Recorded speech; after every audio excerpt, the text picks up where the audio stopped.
My name is Elwood, and for most of my life, I believed in trust. I believed in the strength of family, in the warmth of a home built together. But that belief shattered in an instant, leaving me staring at the cold, hard truth I never saw coming. It started as just another ordinary evening. The kitchen was filled with the familiar sounds of sizzling pans and the rhythmic chopping of vegetables. My wife, Maureen, was standing by the stove, humming softly to herself. It was one of those simple, domestic moments that I had always cherished, watching her cook, knowing that in just a short while, we would sit together, talk about our day, and enjoy a meal as a family. Then the door creaked open. I turned my head instinctively, expecting to see our dog trotting in or maybe Maureen grabbing something from the pantry. But instead, my stepson, Curtis, walked in. His presence wasn't unusual. He was a grown man, living his own life but still stopping by from time to time. Yet, something was different. There was an awkward silence that seemed to settle over the room. Maureen, who had just been stirring a pot, froze for the briefest of moments before continuing as if nothing had happened. But I saw it. That hesitation, that split-second moment of stiffness, like her entire body had tensed up. Curtis, on the other hand, stood near the doorway, his expression unreadable. He was always a reserved guy, never the overly chatty type, but there was something in the way he looked at Maureen that made my stomach tighten. I don't know why, but at that moment, I felt like I was intruding on something I didn't understand. It's strange how the mind works. How, in just a few seconds, a perfectly normal evening can turn into something that feels completely wrong. I told myself I was imagining things, that I was just tired, overthinking, but my gut wouldn't let it go. Then Maureen turned to him with a smile. Not just any smile, a soft, knowing smile.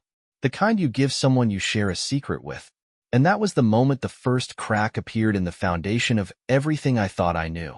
I stood there, pretending I hadn't noticed the shift in the air, pretending I hadn't seen the way Maureen's shoulders stiffened before forcing themselves back into a casual posture, pretending I hadn't caught that look, just a flicker, just a moment, between her and Curtis. But my mind wouldn't let it go. It was ridiculous, wasn't it? This was my wife. This was my stepson. There was no reason for that split second of tension to mean anything. And yet, the nagging feeling burrowed deep inside me like a thorn I couldn't remove. I swallowed it down. "Hey, Curtis," I said, keeping my voice light. "Didn't expect to see you tonight." He gave me a nod, stuffing his hands into his pockets like he always did when he felt awkward. "Yeah, just stopped by to grab something." His words were casual enough, but something about his tone felt practiced. "Well, dinner's almost ready," Maureen interjected, a little too quickly, a little too brightly. "You should stay. It's been a while since we all sat down together." I watched as Curtis hesitated. He flicked a glance at her, and something unspoken passed between them. Then, finally, he shrugged. "Yeah, all right." It was nothing. It was everything. I forced myself to move, to act normal, but my mind kept circling back to the moment before Curtis had stepped in. The way Maureen had been humming, at ease, like nothing in the world was wrong. And then how, in the span of a breath, the entire mood had shifted. I didn't say anything. Not then. Instead, I helped set the table. I listened to them talk, light, harmless conversation about nothing in particular. But I wasn't really listening. I was watching. Maureen never looked directly at me. Curtis, on the other hand, stole quick, almost guilty glances in my direction. Like he was checking for something. Like he wanted to make sure I hadn't noticed something. By the time dinner was over, I felt drained. The unease had latched onto me, clawing at the back of my mind. I told myself it was nothing, but that night, when I laid in bed beside Maureen, I couldn't shake the feeling that my life had shifted, just slightly, just enough, that I was standing on the edge of something I didn't understand yet, and I had no idea what I was about to uncover. That night, I barely slept. Every time I closed my eyes, my mind replayed that moment in the kitchen. Maureen's hesitation, Curtis's strange expression, the glance they shared. I kept telling myself I was being paranoid, that I was reading too much into things. But doubt is a relentless thing. Once it sneaks in, It doesn't let go. Lying beside Maureen, I listened to the rhythmic rise and fall of her breathing. She had fallen asleep almost immediately, as if nothing at all was weighing on her mind. Meanwhile, I was wide awake, staring at the ceiling, my thoughts running in circles. Maybe I was overreacting. Maybe I had just misinterpreted things. But something in my gut told me otherwise. It wasn't just that moment. It was a feeling that had been creeping up on me for weeks, maybe months. The way Maureen had been distant lately, the way her phone was always face down on the table, the way she had started going to bed earlier than usual, claiming she was exhausted. Little things. Small, insignificant things. Until they weren't. At some point in the night, I finally drifted into a restless sleep, only to wake up before dawn, my mind still tangled in unease. I got up quietly, careful not to wake Maureen, and walked to the kitchen to pour myself a glass of water. As I stood there in the dim light, I noticed Maureen's phone sitting on the counter, face down. Like always, a wave of hesitation washed over me. I wasn't the kind of man to go through my wife's things. I had never needed to. We had built our marriage on trust, or at least, I had thought so. But trust had begun to feel like a fragile thing, and right now, I needed answers. I picked up the phone, my heart hammering in my chest. The screen lit up, but it was locked. Of course. I stared at it for a moment, debating whether I should just put it back down and forget the whole thing. But before I could, a notification popped up. A message. From Curtis. My blood turned to ice. I couldn't see the full text, just the preview on the lock screen. Can't stop thinking about. My breath caught in my throat. The air felt too thick, my thoughts too loud. My mind raced, trying to make sense of what I was seeing. There had to be an explanation. Maybe I was misinterpreting it. Maybe. Before I could finish the thought, I heard movement behind me. I turned sharply, nearly dropping the phone. Maureen stood in the doorway, her expression unreadable in the dim light. "What are you doing?" she asked, her voice calm. Too calm. I clenched the phone in my hand, my knuckles going white. "I could ask you the same thing," I said, my voice steady despite the storm brewing inside me. "Why is Curtis texting you in the middle of the night?" For the briefest of moments, something flickered in her eyes. Shock, panic. But then it was gone, replaced by an easy, dismissive smile. "You're being ridiculous," she said, stepping forward and plucking the phone from my hand. "Curtis texts me all the time. You know that." I swallowed hard, searching her face for something, anything, that would tell me the truth. But Maureen had always been good at keeping her emotions guarded. Too good. At 3 in the morning? I asked, my voice quieter now. She sighed, rolling her eyes. "He probably needed to vent about something.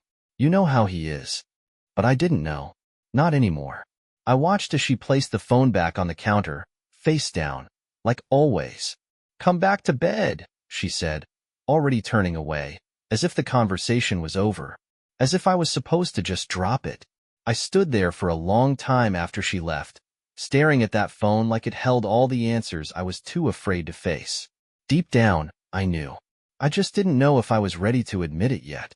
Sleep was no longer an option. After Maureen went back to bed, I stood frozen in the kitchen, my mind a battlefield of thoughts and emotions. Curtis's message, "Can't stop thinking about," played on repeat in my head, an unfinished sentence that could mean anything, or exactly what my gut told me it meant. I wanted to believe there was an innocent explanation.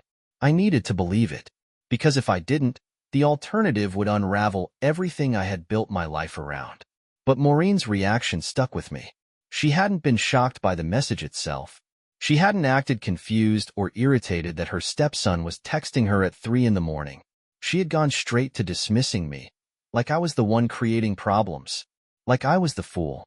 I sat at the kitchen table, gripping my water glass so tightly I thought it might crack. The room felt too quiet, the air too still. I kept glancing at Maureen's phone, still sitting face down on the counter, taunting me. I could pick it up again. I could try to unlock it. But even if I did, what would that do? If she was hiding something, she had already done it well. No.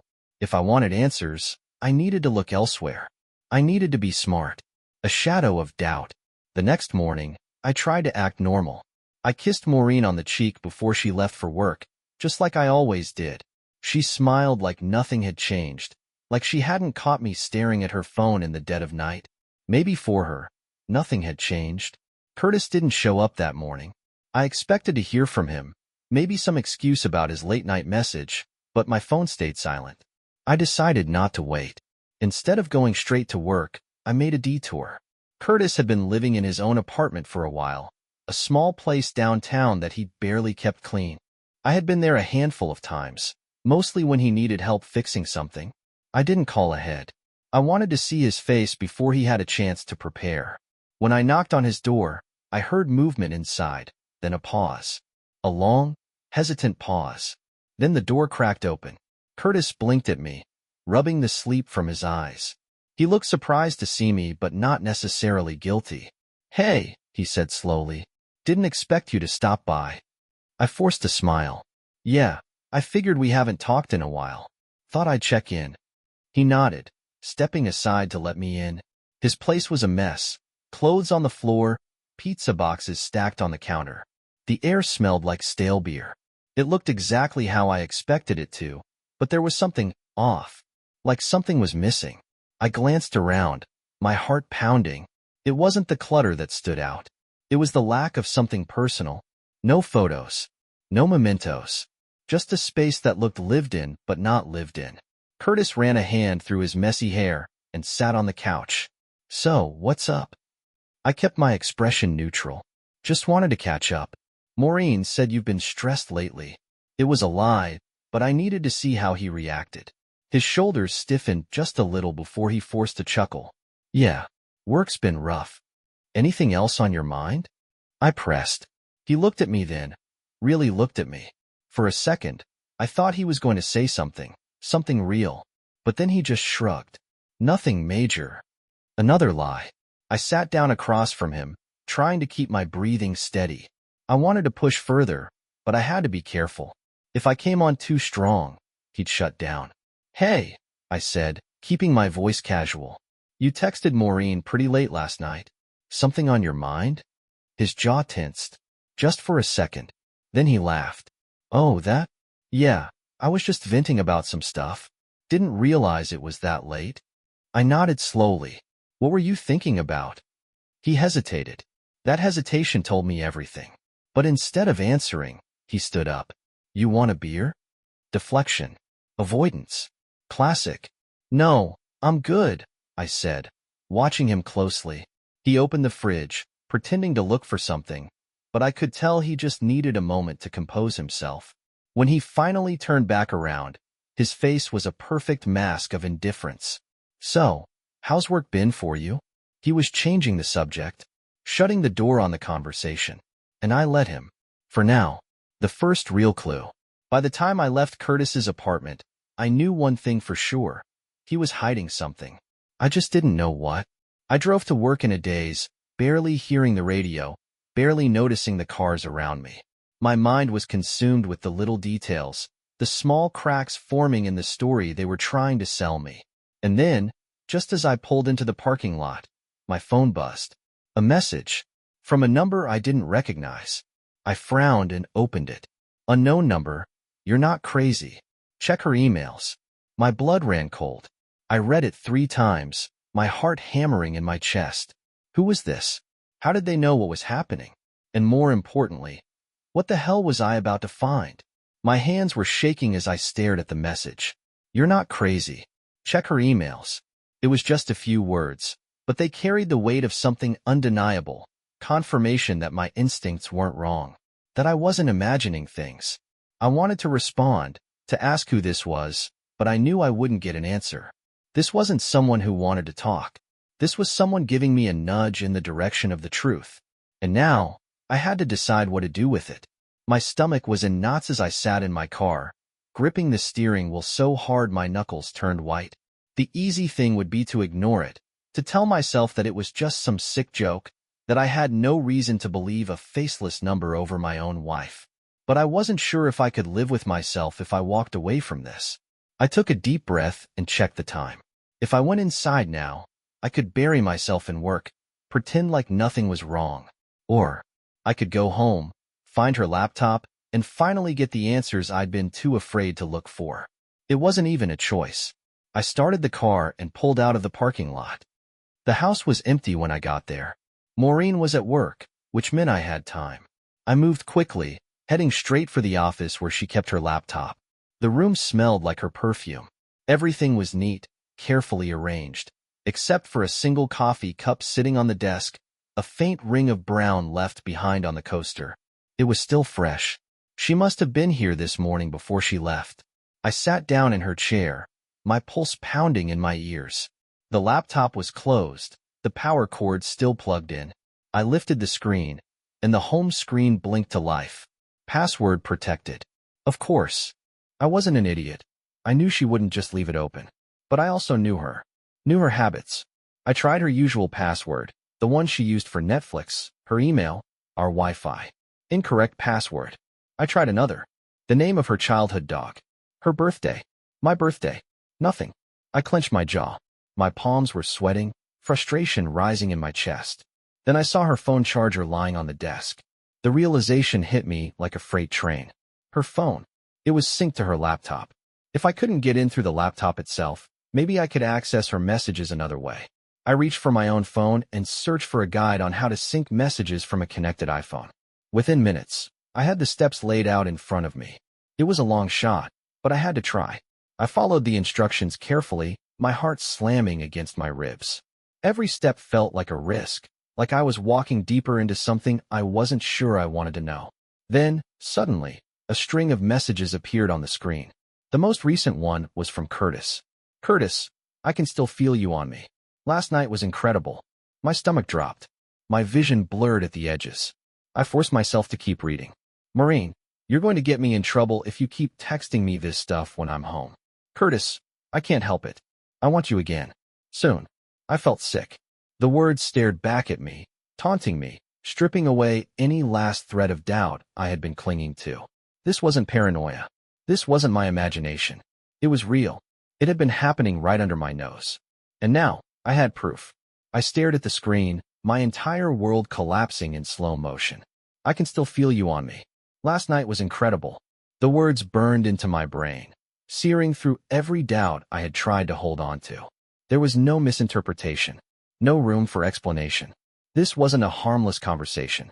It wasn't a misunderstanding. It was exactly what it looked like.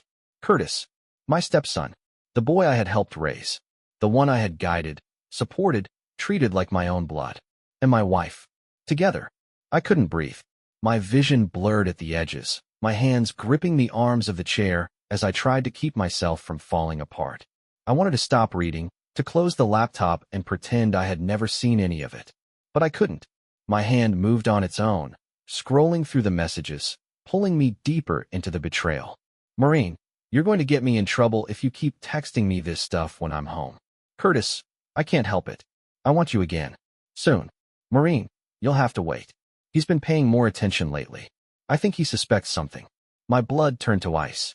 She knew. She knew I was catching on, and she didn't care. She was still doing it. Still sneaking around with him. Still lying to my face. Still letting me sit at the dinner table with the both of them like some clueless fool. I felt like I was going to be sick. I forced myself to keep scrolling. The messages stretched back weeks.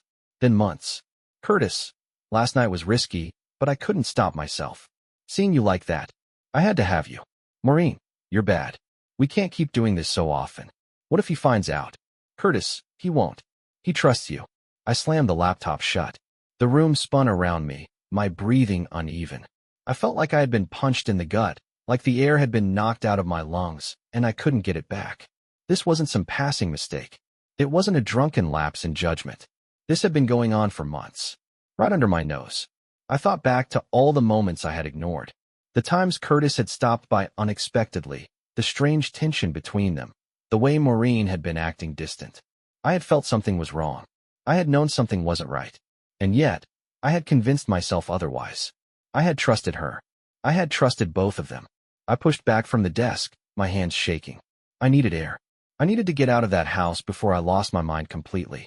I grabbed my keys and walked out without looking back. I drove aimlessly for what felt like hours, the same thoughts circling in my head over and over. How long had this really been going on? Had it started when Curtis moved out, or before? Had they been sneaking around behind my back in my own house? Had everything been a lie?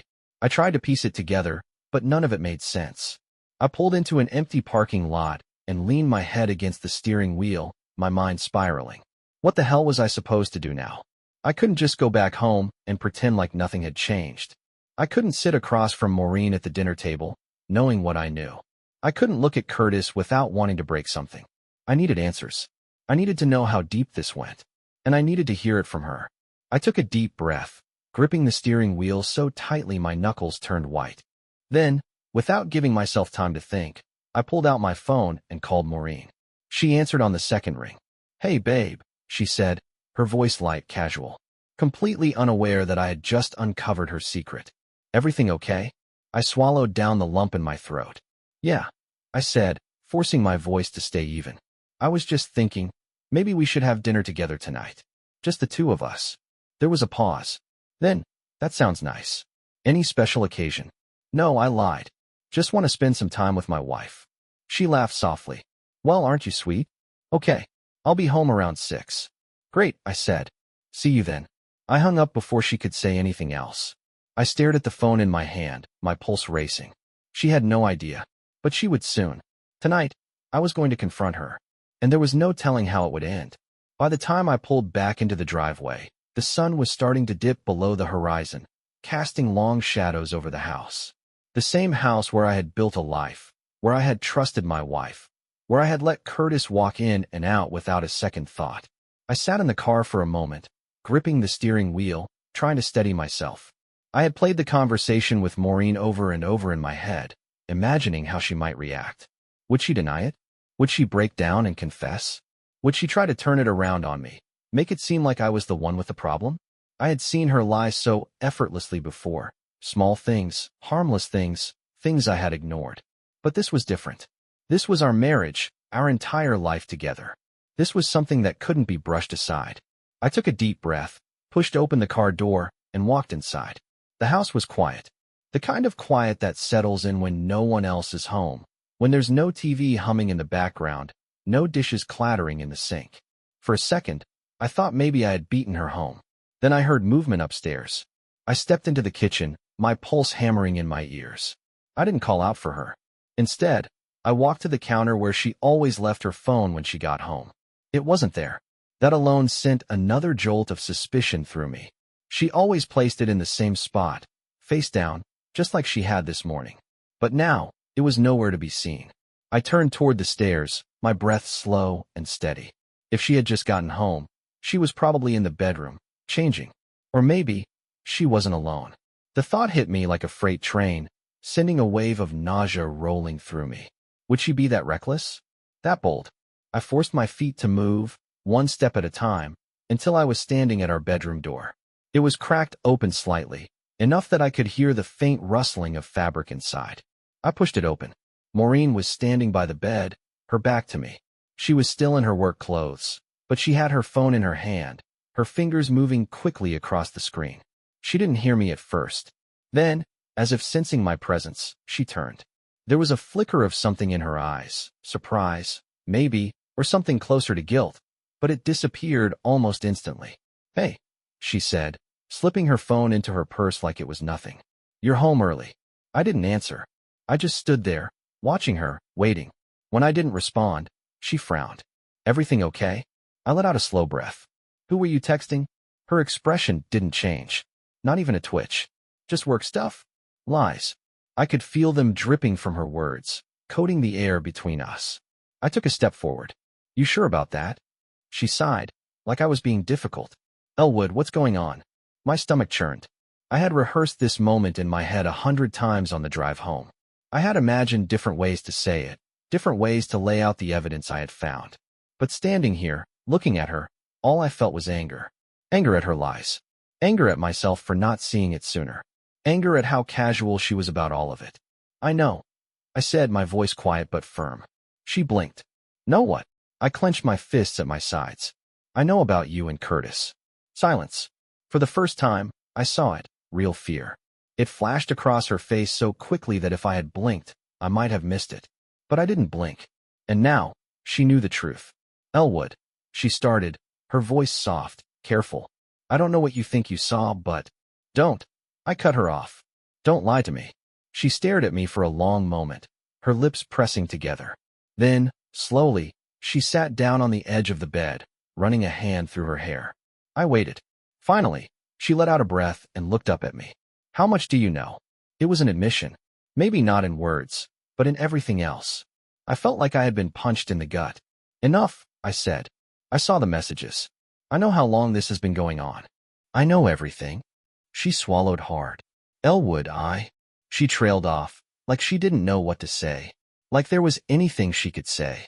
I waited for the excuses, the justifications, the half-truths.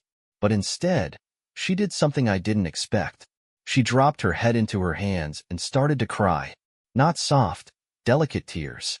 Sobs. Deep, shaking sobs that rattled through her body. I should have felt something. Satisfaction. Vindication. Relief. But all I felt was hollow. I had wanted the truth. Now, I had it. And I had no idea what to do with it.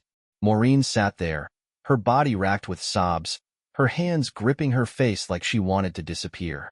And for a moment, I just stood there, watching the woman I had once trusted completely, now crumbling under the weight of her own choices. I had imagined this moment so many times, how I would feel, what I would say, what I would do. But standing there, the anger I had felt earlier wasn't as sharp anymore. It was still there, simmering beneath the surface, but something else had taken its place. Clarity. This wasn't just about what she had done. This was about what I was going to do next. And I knew one thing for sure. I wasn't going to let this destroy me.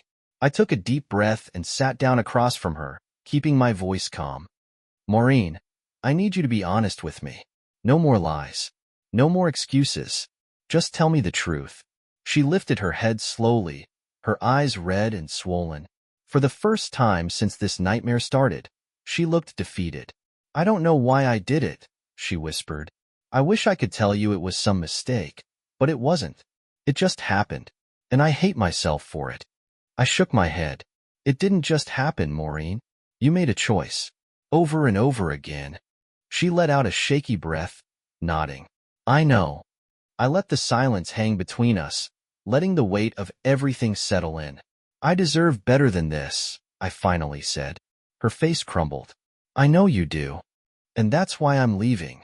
The words felt foreign coming out of my mouth, but the second they were spoken, I felt something shift inside me. A weight lifting. I wasn't staying in this mess. I wasn't going to let her betrayal define me. She looked at me, her eyes wide, almost desperate. Elwood, please. But I cut her off. No, you don't get to beg for forgiveness now. You had months to stop this, and you didn't. You knew exactly what you were doing. I stood up, my heart hammering in my chest. I loved you, Maureen. I gave you everything, and you threw it away. She broke down again, but I didn't stay to watch. I walked out of that bedroom with my head held high.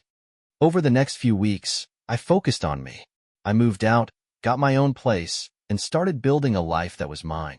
A life where I wasn't living in someone else's deception. At first, it was hard. The weight of betrayal doesn't just disappear overnight.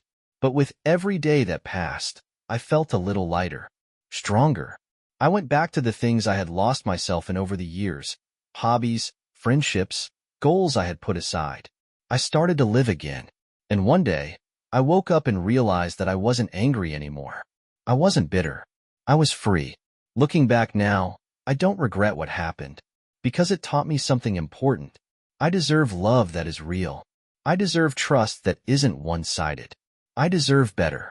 And for the first time in a long time, I know I'm going to be okay.